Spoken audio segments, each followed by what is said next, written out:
A gente continua a falar sobre a articulação entre universidade, poder público e setor empresarial no financiamento de pesquisas e projetos.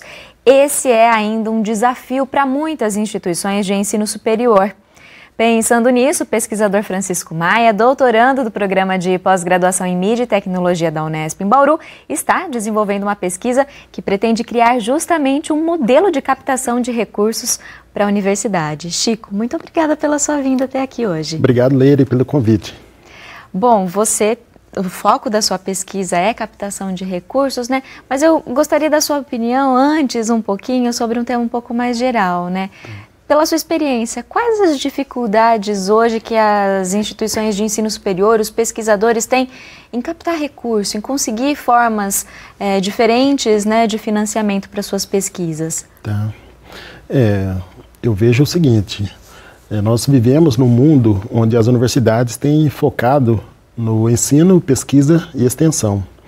Eu acrescento a questão da gestão. Nós precisamos enxergar outras formas que nós chamamos de recursos extra-orçamentários para que a gente capte recursos para financiar nossos projetos dentro das nossas universidades. Então, muitos professores, muitos pesquisadores, eles têm uma dedicação de, no mínimo, 40 horas semanais. Então, fazer ensino, pesquisa, extensão, várias atividades.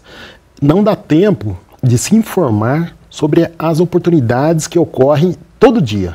Tá? Então, diariamente, a gente tem uma dezena de oportunidades de captação de recursos, onde demanda tempo para formular, para articular parcerias, para conversar com o poder público, para verificar quais são as pessoas que têm capacidade, que têm expertise de contribuir dentro do projeto que está sendo proposto. Então, isso demanda muita articulação. Com o tempo que os nossos profissionais têm, não dá tempo de dedicar tudo aquilo que ele gostaria de fazer para poder captar um recurso. E quando a gente fala dessas fontes, né, de captação de recurso, não significa que as fontes tradicionais que hoje os pesquisadores, né, já conhecem, elas deixariam de existir, né? A gente teria alternativas a essas fontes tradicionais, é isso, Chico? Exatamente. Então, esses dias eu palestrei num encontro de extensão da Unesp, que eu falei, olha, não vou tratar das fontes tradicionais, FAPESP, CAPES, CNPq e FINEP. Vou falar de recursos que estão em ministérios. Por exemplo, eu identifiquei 20 ministérios que têm programas que a Unesp poderia, ou pode, apresentar projetos para poder receber recursos para financiar pesquisa, ensino e extensão. Certo? Então, nada disso, ou praticamente nada disso, está sendo acessado hoje. O Orçamento Geral da União 2019, ele é de 3,5 trilhões, tá? 10%, praticamente 10% desse valor que será transferido para ou municípios, estados e entidades privadas sem fins lucrativos. Sabendo disso, qual que é a minha pesquisa? Enxergar no planejamento de 2019, no caso, quais são as oportunidades que a Unesp terá de preparar projetos, certo? Porque os editais, os chamamentos, as emendas parlamentares, elas não nascem do dia para a noite, certo? Então, há um planejamento coordenado pelo Ministério do Planejamento, que está público, tudo isso que eu estou falando é público. Então, alguém precisa estudar o planejamento do governo para podermos alinhar os nossos projetos em consonância com aquilo que o governo federal quer, certo? Então, isso que eu estou fazendo na pesquisa, olhando as oportunidades que a Unesp terá para as suas 34 unidades, que está em 24 cidades do estado de São Paulo. Ou seja, em todas as áreas do conhecimento, não existe restrição, né? Não existe restrição. Não existe restrição para a universidade captar recursos. Resumindo, se porventura não conseguir encaixar um projeto, existe ainda no Ministério da Educação um programa do Fundo Nacional de Desenvolvimento da Educação que é para apoio às instituições de ensino superior não federais. O que é isso? Se a Unesp conseguir identificar qualquer tipo de projeto que envolva estudos e projetos de engenharia, execução de obras, aquisição de equipamentos ou veículos e custeio, neste programa permite.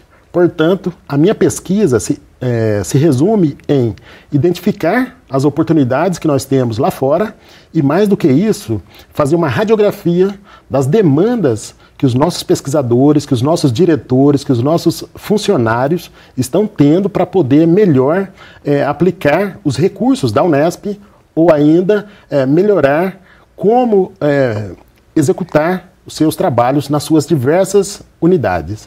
Ou seja, o seu trabalho seria de facilitação desse processo, tanto do conhecimento até para que os pesquisadores e os profissionais da universidade tenham acesso, de fato, a esses editais que são de desconhecimento deles, né? Exatamente. Por exemplo, recentemente estive eu e o professor Francisco Machado fazendo articulação em Brasília para a captação de recursos de emendas parlamentares. Todo deputado federal ele tem 14 milhões para destinar em emendas parlamentares. O que é isso? O parlamentar ele tem a tarefa, ele tem um recurso que ele pode indicar para vários ministérios. Se a gente não sabe quais são os ministérios, quais são os programas, quais são as demandas que nós temos, nós vamos pedir o quê e para quem, correto? Então é importante a gente olhar para fora e, mais do que isso, olhar para dentro para a gente identificar quais são as nossas demandas, quais são os nossos gargalos para melhorar o nosso ensino, a nossa pesquisa e a nossa extensão e ainda contribuir para a melhoria da gestão da universidade. Se nós conseguirmos, ao final da pesquisa, poder oferecer estas ferramentas para a administração das unidades, para a administração, as pró-reitorias e para a reitoria, eu não tenho dúvida que o reitor terá muito mais ferramentas para a busca de recursos, sejam do governo brasileiro, governo federal, seja de leis de incentivo e seja nas fontes internacionais que financiam, que apoiam com recursos não reembolsáveis, a fundo perdido no caso, projetos de universidades. Sabendo disso, eu não tenho dúvida que nós teremos uma capacidade de gestão e de aplicação dos nossos recursos naquilo que o tripé da universidade tem sido exercido com bastante competência, mas, no entanto, nós sabemos que os recursos diminuíram. Se diminuíram no orçamento da universidade, nós temos que ter a capacidade de identificar outras fontes, que nós chamamos de recursos extra-orçamentários, para financiar os projetos que estão aqui dentro da universidade. Na sua visão, então, o futuro da pesquisa no país passa por esse modelo? Eu não tenho dúvida que as fontes tradicionais vão continuar existindo, com menos recursos.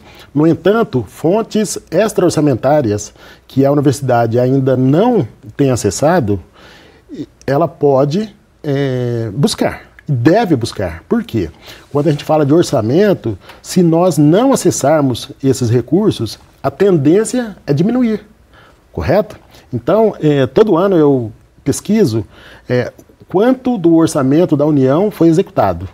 E tem várias fontes, várias dotações orçamentárias que têm sobrado. Se sobrou é porque não houve demanda por projetos. É uma situação. Segunda situação, tem muitos municípios e muitas universidades inadimplentes. Correto? Então, quem está inadimplente não pode acessar recursos da União, recursos públicos. Então, se a universidade, a Unesp, ela está adimplente, ela tem projetos, ela tem pesquisadores, tem capacidade, por que não buscar mais recursos para poder fortalecer a quantidade enorme de projetos que estão carecendo de recursos, por exemplo, na extensão, no ensino e na pesquisa? A Unicamp ela é bastante citada por adotar esse modelo e conseguir bons resultados, né? Você acompanha essa experiência da Unicamp também? Acompanho com bastante orgulho e bastante inveja, né? Porque faz mais de 10 anos que eu venho estudando o modelo da Unicamp e tenho certeza que a Unesp deveria se espelhar naquela experiência. Em 2017, a Unicamp captou 650 milhões de reais de recursos extra-orçamentários. Então, é coordenado pela área de planejamento e orçamento da universidade em recursos federais, estaduais, municipais, em leis de incentivos, em empresas estatais, enfim, é um conjunto, é uma estratégia para a captação de recursos para financiamento da existência dos projetos na universidade. Então, a Unicamp é uma boa experiência que é copiada das universidades americanas. Tá? Então, as universidades americanas têm essa força de captar recursos captar recursos da iniciativa privada e também fazer uma grande captação com os egressos. Então, onde estão nossos egressos? Por exemplo, na Unicamp, eu já participei de algumas reuniões lá, eles estavam mapeando, por exemplo, onde estão os engenheiros, certo? Que estão nas grandes multinacionais. Então, esta é uma possibilidade deles serem os mediadores da universidade junto à empresa para captar recursos, por exemplo, para trazer novos laboratórios, novas bolsas, novos intercâmbios. Então, a gente tem que utilizar, então, esse é um serviço árduo que alguém vai ter que fazer na universidade para poder a gente usufruir dessa capacidade enorme que nós temos de angariar novos recursos para a nossa universidade. Muitas possibilidades, né, Chico? Muitas. Agradeço a sua vinda mais uma vez. Obrigado, Leira, eu estou à disposição. Muito obrigada.